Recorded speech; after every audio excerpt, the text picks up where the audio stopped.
Hello ನಮಸ್ಕಾರ, ನೀವು ನೋಡ್ತಾ ಇದ್ದೀರಾ ಇಂಡಿಯಾ ಫಸ್ಟ್. ನಾನು ರಕ್ಷತ್ ಶೆಟ್ಟಿ. ಈಗ ಹೆಡ್ಲೈನ್ಸ್.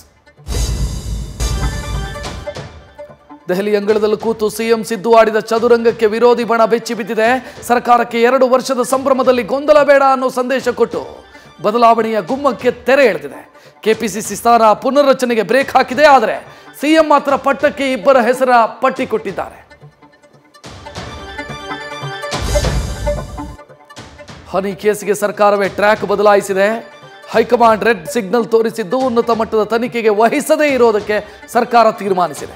ಸಿಐಡಿ ಮುಖ್ಯಸ್ಥ ಸಲೀಮನ್ನ ಕರೆದು ಪರಂ ಸಭೆ ನಡೆಸಿದ್ದಾರೆ. ಆದರೆ ಸತೀಶ್ ಬಿಟ್ಟ 300 ರೇಡಿಯಸ್ಗೆ ಹಾಯ್ಗೆ ಟಕ್ಕರ್ ಕೊಟ್ಟಂತಿದೆ.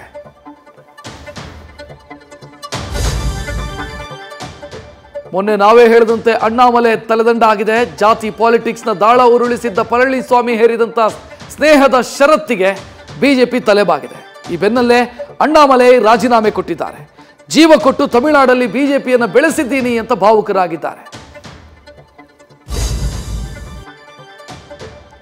ಬಾಂಗ್ಲಾ ಬಿಕ್ಕಟ್ಟಿನ ಬಳಿಕ ಯೂನುಸ್ ಮನವಿಗೆ ಮೋದಿ ಸ್ಪಂದಿಸಿ ಭೇಟಿ ಮಾಡಿದ್ದಾರೆ.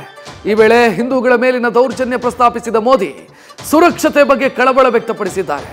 ಸಂಬಂಧ ಹಾಳು ಮಾಡೋ ಪರಿಸ್ಥಿತಿ ತಡೆಯೋದು ಉತ್ತಮ ಅಂತ ಎಚ್ಚರಿಕೆ ಕೊಟ್ಟಿದ್ದಾರೆ. ನ್ಯೂಸ್ ಫಸ್ಟ್, ನಿರ್ಭೀತಿಯಿಂದ ನಿಮ್ಮ ಪರವಾಗಿ.